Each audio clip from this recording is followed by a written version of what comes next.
Welcome back. कैसे हैं आप लोग? वीडियो शुरू करने से पहले बता देता हूं भाई, इस फील्ड से हो, ट्रेडिंग इन्वेस्टमेंट या तो स्टॉक मार्केट से रिलेटेड हो तो ही इस वीडियो को देखो, ठीक है? वरना तुम्हारे कोई काम की नहीं है, ठीक है? या तो एक्सपीरियंस हो तो देख सकते हो।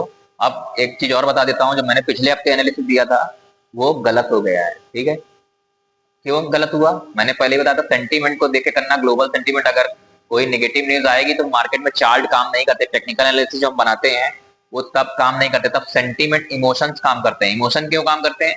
अगर इमोशन क्या होता है, फियर और ग्रीड, दो तरह के इमोशन होते हैं। ग्रीड कब आती है? जब मार्केट भागता जाता है तो लोग खरीदते जाते हैं। और ग्रीड कब, फियर कब आता है? जब मार्केट में कोई नेगेटिव, जैसे ट्रंप ने वेनेजुला पे अटैक कर दिया, ये सब कर दिया, तो ये सब क्या है, ग्लोबल नेगेटिव न्यूज है। जैसे जहां क्या पड़ा जाता है, पैनिक फैल जाता है, मतलब सब जगह डर का माहौल बनता है, तो लोग क्या करते हैं, बेच के भागना पसंद करते हैं। और प्रॉफिट बुकिंग, एफआईएस डीआईएस भी क्या करते हैं, जो बाहरी निवेशक होते हैं वो भी प्रॉफिट बुक करते हैं। उनकी पोजीशन बहुत बड़ी है, तो इसलिए मार्केट वहां से फॉल करता है। तब आपका टेक्निकल एनालिसिस नहीं काम करेगा। तो एक चीज ध्यान रखना, मार्केट का सेंटीमेंट, मार्केट में कोई नेगेटिव न्यूज आएगी तो कोई टेक्निकल एनालिसिस काम नहीं करेगी, ठीक है? इस बात को ध्यान देना। पूरी तरह से गलत नहीं है, नीचे के जो टारगेट थे तो मिल गए, लेकिन इस तरह से नहीं बताऊंगा। मैंने सिर्फ बोला था कि भाई नीचे आए तो लेना है। थोड़ा बहुत ऐसा देखिए, आपको अगर आप ट्रेडिंग कर रहे हो तो आपको व्यू बदलना भी आना चाहिए। जैसे मैं बार बार बोलता हूँ, मैं न्यूट्रल होकर बैठता हूँ जब भी सिस्टम पे बैठता हूँ। ना मैं उस वक्त बायर होता हूँ, ना तो मैं सेलर होता हूँ, ठीक है? तो ये चीजों का ध्यान रखो। अगर कर रहे हो बहुत समझदारी से करो, और अगर लॉसेस हो रहे तो उन्हें पार्ट ऑफ ट्रेडिंग बिजनेस समझो। अगर तुम इसको बिजनेस से ट्रीट नहीं कर रहे हो तो ये फील्ड तुम्हारे लिए नहीं है। चाहे 2-4 साल, 10 साल जितना दे दो, सब कम पड़ जाएगा। सीखना शुरू कर दो, वरना लॉसेस से सीखोगे, ठीक है? चलो शुरू करते हैं, अगले हफ्ते के लिए देखते हैं। तो ये क्या होता है, ये एनालिसिस मैं खुद के लिए अप्लाई करता हूँ, ठीक है? इसलिए क्योंकि जब मैं आज से 5 साल पहले आया था तो मेरे पास सीखने के लिए, जब मैं कोर्स करने तो 40-50 हजार के कोर्स लोग बताते थे, ऊपर से ऑनलाइन करने पड़ता था। तो ना तो उस वक्त उतने पैसे हुआ करते थे, कुछ लोगों के कोर्स बहुत महंगे भी होते थे। ना तो उतना भरोसा कर सकते हो, जिसको आप जानते नहीं हो तो उसको कहाँ से आप 40,000 दोगे? तो आज की डेट में चीजें सीखने मिल रही, लेकिन बार बार कहता हूँ सीखो तभी, ठीक है? आधा अधूरा ज्ञान नुकसान कर जाएगा। अगर सीरियस हो, जानते हो, नॉलेज हो तो सीख के करो, वरना एनालिसिस को देखो, समझो, ठीक है? चलो चलते हैं। अब देखो, अभी ये डेली टाइम फ्रेम लगा हुआ है निफ्टी का। हम लोग निफ्टी, गोल्ड और बिटकॉइन तीनों के एनालिसिस करेंगे। अभी ध्यान से देखो, अभी देखो गिर गया। क्यों गिरा? अब देखो यहाँ पे चार्ट टेक्निकल काम नहीं करता। मैंने क्या बोला, नीचे आएगा तो हम लोग कोशिश करेंगे कि 200 के पास बाइंग करें, लेकिन वो लेवल टूटा। क्यों टूटने पे मैं सेलर बन गया? लेकिन आप लोग को अगर एक्सपीरियंस होगा तो आप सेलर नहीं बन पाओगे इमीडिएटली, क्योंकि मुझे मार्केट का सेंटीमेंट बदल गया कि निगेटिव है, ठीक है? तो मैंने अपना व्यू तुरंत पेज बदला। यानी मैं, अगर आप ट्रेडर हो तो आपको अपना व्यू शिफ्ट करना आना चाहिए। नहीं कि सुबह बस आज मैं बाइंग करूँ, इस तरह से ट्रेडिंग नहीं होती। इसे प्रेडिक्शन बोलते हैं। मार्केट को चार्ट देखो, प्राइजेक्शन देखो, उस हिसाब से करो, ठीक है? चलो देखते हैं। अभी देखो, अभी 2 दिन में न्यूज आई तो 2 दिन में देखो कैसे गिर गया मार्केट 26,000 के नीचे। अभी ये 700 का लेवल है। मैंने ये चीज भी बताया था कि 700 क्या है, 700 से 700 शायद तो रुकेगा थोड़ा सा, लेकिन हाँ, जैसे जैसे अगर अब ये टिका 700 के नीचे तो ये फिर और नीचे जाने की कोशिश करेगा। अभी चलो वीकली चार्ट पहले देख लेते हैं। देखो बहुत संभल करना, वॉल्टिलिटी बहुत ज्यादा रहेगी जब तक ये पूरा मैटर। अभी देखो वो डेनमार्क तक पहुंच गया है मैटर। डेनमार्क ने बोला है कि भैया हम जो है, अब देखो ट्रंप ऐसा कर क्यों रहे हैं ये भी समझ लो। वहां पे जो है चाइना से जब एक बार इनकी बहस हुई तो चाइना ने क्या किया, रेयर अर्थ मेटल जो होते हैं उसको देने से बंद कर दिया, जिसकी वजह से यूएस ने अपने आप को क्या पाया, कमजोर पाया कि यार ये रेयर अर्थ तो इसी के पास है इतना ज्यादा, लगभग 60% है, मुझे ठीक से याद नहीं है। तो उन्होंने क्या देखा कि इंडस वैली, जहां पे ये सारी कंट्रीज है, वेनेजुला, ग्रीनलैंड, ना डेनमार्क वगैरह, ये सारी कंट्रीज हैं, इनके पास जो है ये मिनरल्स और ये खनिज पदार्थ बहुत ज्यादा हैं। इनकी इनके जितना भी एरिया, ना सिर्फ ऑयल बल्कि ये खनिज, रेयर अर्थ मटेरियल भी इनके पास हैं। तो वो क्या चाह रहे हैं कि मैं इसे कैप्चर कर लूं। मतलब मुझे जो लग रहा है, मुझे एकदम, मैं कोई भाई इतने बड़े आदमी कुछ सोच के ही कर रहे होंगे, उनके बारे में टिप्पणी करना भाई ठीक नहीं, लेकिन फिर भी उनका जो भी प्रयास हो मुझे नहीं पता, लेकिन ये समझ के लो, रेयर अर्थ चाइना के पास है तो वो भी चाहते हैं रेयर अर्थ हमारे पास भी हो। इतना ध्यान रखो। और सबसे बड़ी चीज है कि तुम्हें इन सब चीजों से, जब सेंटीमेंट पे काम कर रहा है तब पैनिक मत करो। नहीं करना है 2 दिन बैठ जाओ। जब अब देखो मंडे से मार्केट थोड़ा सेटल होगा, नई न्यूज आएंगी, हो सकता है पॉजिटिव, जैसे 500% का टैरिफ लगाया, इस वजह से क्या होता है मार्केट में एक निगेटिव सेंटीमेंट, वहां चार्ट में कोई भी लेवल खींच लो सब फेल हो जाएंगे। तो इस बात का ध्यान रखो, मैंने इसके पहले भी हर बार बताता हूँ, ठीक है? तो सीखना है तो देख के सीखो, नहीं सीखना तो आपकी मर्जी। तो अब देखो किस तरह से वीकली फॉल दिखा रहा है, देख रहे हो कितनी बड़ी फॉल है, इतना बड़ा वीकली कैंडल बिना बिना ग्लोबल सेंटीमेंट नेगेटिव हुए, अब 500% का टैरिफ भी है, वेनेजुला पे हमला भी कर लिया, पीएम को बंदी बना लिया, तो इन सब चीजों की वजह से मार्केट एक हफ्ते गिरा है।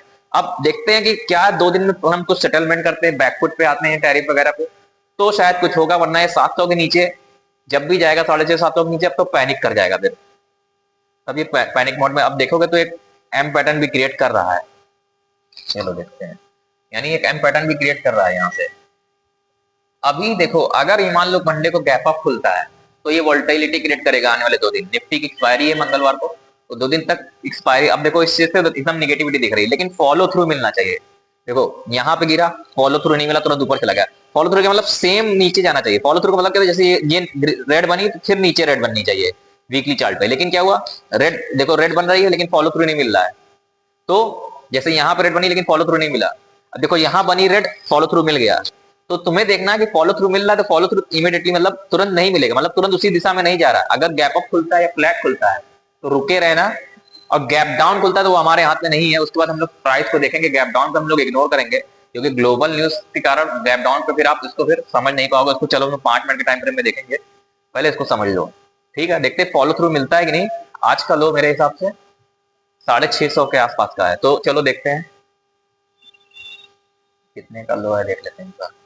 हाँ 623 इसका है, 625 पकड़ ले, यानी 600 से सपोर्ट लेके भागा है। 607 तो की लेवल है इसके लिए अभी। अब देखते हैं मंडे को किस तरह खुलता है। चलो डेली टाइम फ्रेम पे हम लोग देखते हैं किस तरह से चल रहा है। अब देखो एक कैंडल, अब डेली टाइम पे लगा दिया, एक कैंडल एक दिन की हो गई। अभी जो देख रहे थे एक कैंडल एक हफ्ते की थी, ग्रीन रेड, ग्रीन का मतलब बायर आएंगे, रेड का मतलब सेलर है, ठीक है। पॉजिटिव नेगेटिव से भी समझ सकते हो। अब देखो चलो हम लोग चार्ट पे थोड़ा एनालिसिस कर लेते हैं। अभी देखो अभी क्या था, ये शॉर्ट टर्म जो ट्रेंड लाइन थी वो ब्रेक हो चुकी है। शॉर्ट टर्म में ट्रेंड लाइन जा रही थी यहाँ से, वो ब्रेक हो चुकी है, यानी उसके नीचे क्लोजिंग मिल चुकी है। यानी अब इसके पास जो नियर सपोर्ट कहाँ पे है, जहां से ये ब्रेक करा था, यहां से इसने ब्रेक किया था, देखो बहुत नीचे है वो लेवल।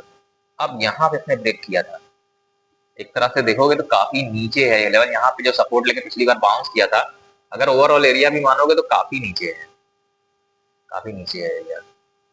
मतलब यहाँ पे ही बार बार आ रहा था, यहाँ से आया ब्रेकआउट किया निकल गया, फिर आया उसी लेवल को रिटेस्ट किया, फिर मूव कर रहा है, अब दोबारा आ रहा है। यानी धीरेनेस दिख रही है मार्केट में अभी तो काफी ज्यादा।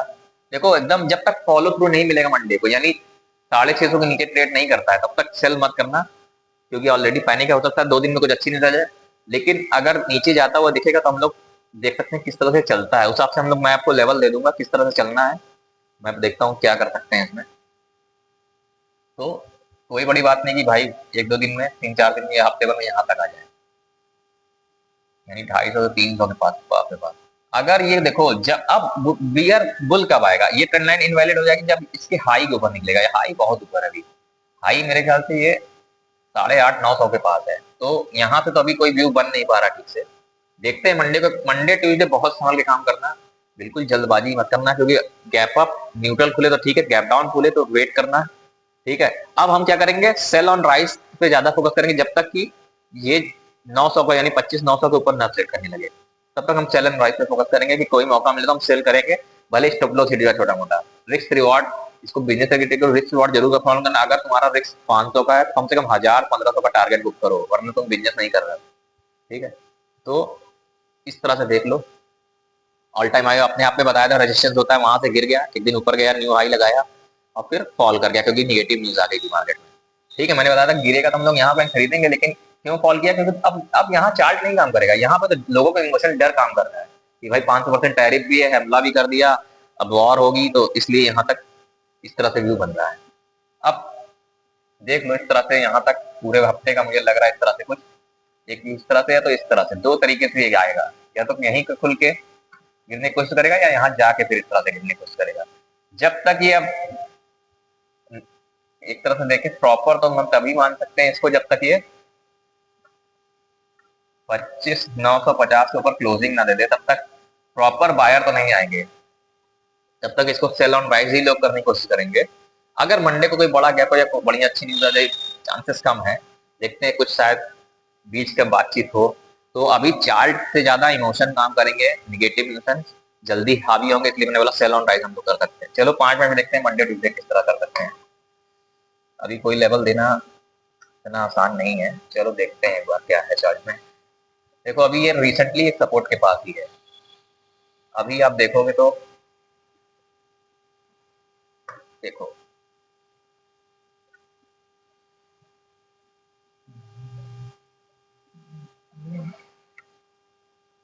अभी अभी हो सकता है आप स्कैल्पिंग के लिए मंडे ट्यूजडे के लिए क्या करोगे, स्कैल्पिंग ट्रेड प्लान करो। ठीक है, मंडे ट्यूजडे को बहुत ज्यादा एग्रेसिव होके नहीं, स्कैल्पिंग मिल जाए करो, खत्म करो। ठीक है, स्कैल्पिंग के लिए प्लान कर सकते हो। ये ट्रेंड लाइन का ब्रेक हो सकता है, इस तरह से जाए या तो फ्लैट खुले यहाँ कहीं, देखो किस तरह से चलेगा अभी। अब देखो ये 5 मिनट का टाइम फ्रेम है, मंडे ट्यूजडे के लिए देख लेते हैं किस तरह चल सकता है।